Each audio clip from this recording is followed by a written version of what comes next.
আচ্ছা, তুমিও কি একজন বাংলা মিডিয়ামের স্টুডেন্ট অ্যান্ড ইংরেজি দ্বিতীয় গ্রামার পার্টটাকে এইট করো? এরকম লাগছে গ্রামার পার্টকে আবার কেউ হেট করে? এইটা তো বাম হাতের ইজি বিজি ম্যাটার। ও রিয়েলি? তাহলে তুই বিটেস্ট পরীক্ষায় এ প্লাস কেন পেলি না? মনে করে রাখ। ড্যাড চেঞ্জিং সেন্টেন্স আমাকে খুব করে দিচ্ছে। হাই এভরিওয়ান, আমি জারিফ চৌধুরী, এসএসসি 26। এখন একটি মজার ব্যাপার হচ্ছে সেন্টেন্স চেঞ্জিং হলো একদম বিরিয়ানির মতো। সেম ইনগ্রেডিয়েন্ট, রাইস, মিট, মশালা, বা ডিফারেন্ট স্টাইলে রান্না করলে কিন্তু টেস্ট হয় আলাদা। সেরকমই simple, compound, complex, same meaning but different flavour. For example, I eat biryani because I love it. এটা কিন্তু একটা কমপ্লেক্স সেন্টেন্স। এখন এটাকে সিম্পল আর কম্পাউন্ডে ট্রান্সফার করব কিভাবে, বা এটা যে কমপ্লেক্স এটা আমি কিভাবে বুঝলাম? অফকোর্স সেখানে একটা ট্রিক আছে। তোমরা কি চাও বুঝতে? সো ওয়েট, হোল্ড অন, আমার সে একটা সিক্রেট আছে, সেই সিক্রেটের মধ্যে আজকে জানাই দিব। এমনি বিরিয়ানি তো আমরা অনেকেই খাইছি, তো চলো আজকে নেক্সট 60 সেকেন্ডে আমরা ইংরেজি গ্রামারের বিরিয়ানি টেস্ট নিই। সো আমরা সবাই তো জানি যে গঠন অনুযায়ী সেন্টেন্স তিন প্রকার: সিম্পল, কম্পাউন্ড, কমপ্লেক্স। তো এখন দেখে নেওয়া যাক সিম্পল সেন্টেন্সকে প্রথম দেখায় আমরা কিভাবে চিনব। সো আমরা বলতে পারি এতে কোনো প্রকার কনজাংশন থাকবে না, অর্থাৎ সিম্পল সেন্টেন্সে যতই খুঁজি না কেন আমরা কোনো কনজাংশন পাবো না। এতে অনলি একটি ভার্ব ও একটি সাবজেক্ট থাকবে। ফর এক্সাম্পল আমরা বলতে পারি I eat biryani because I love to eat it. এটা হচ্ছে একটা কমপ্লেক্স সেন্টেন্স, কারণ এখানে একটা ওয়ার্ড আছে কিন্তু সেটা হচ্ছে বিকজ, আর এটাকে সিম্পল ট্রান্সফর্ম করলে হবে আই লাভ টু ইট বিরিয়ানি। দেখেই আমরা বুঝতে পারতেছি একটা সাবজেক্ট ও একটা ভার্ব আছে। আর এখানে সিম্পল সেন্টেন্স চেনার কিছু শর্ট ফ্রেজ আছে যেগুলো তোমরা বাক্যের শুরুতে বা মাঝখানে দেখলে বুঝতে পারবা যে বাক্যটি সিম্পল সেন্টেন্স। তো এটা আমি দিয়ে রাখতেছি, তোমরা চাইলে এসএস নিতে পারো, কারণ এটা পরে গিয়ে আমাদের অনেক হেল্প করবে। সো চলো এখন দেখে নেওয়া যাক কম্পাউন্ড সেন্টেন্স চেনার উপায়। So first of all, compound সেন্টেন্সে হচ্ছে দুইটা সিম্পল সেন্টেন্সকে মাঝখানে যুক্ত করবে ফ্যান ভয়েস। এখন এই ফ্যান ভয়েস বলতে বোঝায় হচ্ছে কোঅর্ডিনেটিং কনজাংশন। এখন এই দুইটা সিম্পল সেন্টেন্স বললাম কেন, কারণ এতে দুইটি ভার্ব ও দুইটি সাবজেক্ট থাকবে যাকে এই ফ্যান ভয়েস যুক্ত করবে। তাহলে এখানে বোঝাই যাচ্ছে যে ফ্যান ভয়েসটাই হলো মূলত কম্পাউন্ড সেন্টেন্সের মূল হাতিয়ার।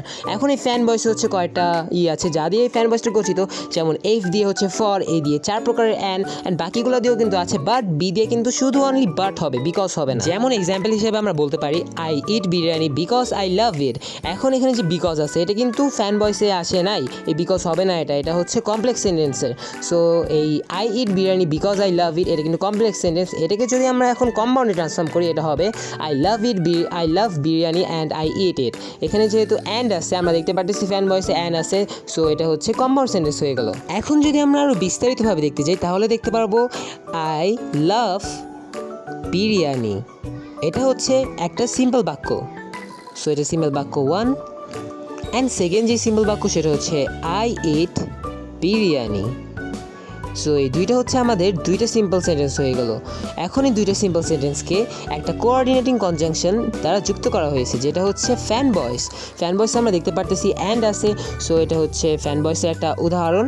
তো যেহেতু আমরা দেখতে পারতেছি এখানে দুইটা সিম্পল সেন্টেন্স একটা ফ্যান ভয়েস দ্বারা যুক্ত করা হয়েছে, তার জন্য এটা হয়ে গেল কম্পাউন্ড সেন্টেন্স। কম্পাউন্ড সেন্টেন্সে তোমরা দেখলে বুঝতে পারবা বেশিরভাগই কিন্তু অ্যান্ডের ব্যবহার হয়।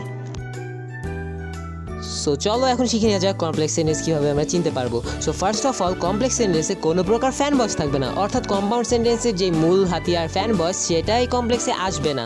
এটা ব্যতীত অন্যান্য সকল প্রকার কনজাংশন থাকবে, অর্থাৎ পৃথিবীতে আরও যত প্রকার কনজাংশন আছে সব আসবে হচ্ছে এই কমপ্লেক্স সেন্টেন্স। কম্পাউন্ড সেন্টেন্সের মতো সেম দুইটা সিম্পল সেন্টেন্স দিয়ে হচ্ছে কমপ্লেক্সটা জড়িত থাকবে, অর্থাৎ দুইটা ভার্ব ও দুইটা সাবজেক্ট দিয়েও কমপ্লেক্স সেন্টেন্স গঠিত হবে। মেইনলি গঠনের দিক দিয়ে কম্পাউন্ড আর কমপ্লেক্স সেম, বাট কম্পাউন্ডে ফ্যান ভয়েস থাকবে আর কমপ্লেক্সে ফ্যান ভয়েস থাকবে না। সো নিচে আমি বেশ কয়েকটা কমন কনজাংশনস লিখছি, তোমরা এগুলো চাইলে দেখতে পারো। নেক্সট টাইম পড়ার সময় যেন তোমাদের মনে থাকে বা মনে রাখার জন্য সহজে চাইলে তোমরা এটা এইচএস নিয়ে রাখতে পারো। সো যেহেতু আমি আজকে বিরিয়ানি টেস্ট করতেছি, অর্থাৎ গ্রামারের বিরিয়ানি, তার জন্য এখানে আমি বিরিয়ানি দিয়ে একটা এক্সাম্পল লিখছি I love biryani so I eat it. এখন এই সোটা কিন্তু কম্পাউন্ড সেন্টেন্স, যেহেতু এটা সো ফ্যান ভয়েসের একটা উদাহরণ, সো এখানে আইসে গেলো হচ্ছে এটা কম্পাউন্ড সেন্টেন্স। অ্যান্ড এই কম্পাউন্ড থেকে কমপ্লেক্সে ট্রান্সফর্ম করতে হলে আমরা এখানে লিখতে পারি I love biryani so that I eat it. এই সো দ্যাট এটা কিন্তু আমরা এখন দেখতে পারতেছি এই কনজাংশনে আছে, আছে, অর্থাৎ এটা ফ্যান বয়েসের উদাহরণ না, সো এটা কমপ্লেক্স হয়ে গেল।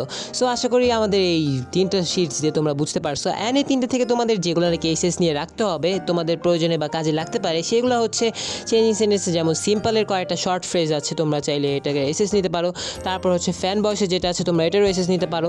অ্যান্ড লাস্টলি কমপ্লেক্স সেন্টেন্সের যে কমন কনজাংশনস আছে তোমরা চাইলে এটারও এসএস নিয়ে রাখতে পারো, তোমাদের পরে কাজে দিবে, আই হোপ সো। And আজকের ভিডিওটা এই পর্যন্তই ছিল। আমি তো কোনো টিচার না, আমিও তোমাদের মতো একজন এসএসসি 26 এর পরীক্ষার্থী। তো আমার তো এই চেঞ্জিং সেন্টেন্সটা অনেক ভালো লাগে। সো আমি যেভাবে বুঝেছি, আমার টিচার আমাকে যেভাবে বুঝিয়েছেন, আমিও চেষ্টা করেছি তোমাদের সেভাবে বোঝানোর। আর যদি তোমরা উপকৃত হয়ে থাকো, তোমাদের টাইম লাইনে সেভ করতে পারো। সো ভিডিও লাস্ট মোমেন্টে তোমরা একটা কোয়েশ্চেন রেখে যাচ্ছে, যেটা তোমরা কমেন্টে হচ্ছে জানাবা রাইট অ্যান্সার কোনটা। কোয়েশ্চেনটা হচ্ছে ডিউরিং স্প্রিং দ্য টুকু সিক্স। এটা হচ্ছে একটা সিম্পল বাক্য। এই সিম্পল সেন্টেন্সটাকে তোমাদের এখন কম্পাউন্ড অ্যান্ড কমপ্লেক্সে লিখে কমেন্টে জানাতে হবে। সো এখনই জানাই ফেলো যদি তুমি এটা পেরে থাকো। সো দেখা হচ্ছে নেক্সট কোনো ভিডিওতে। So by.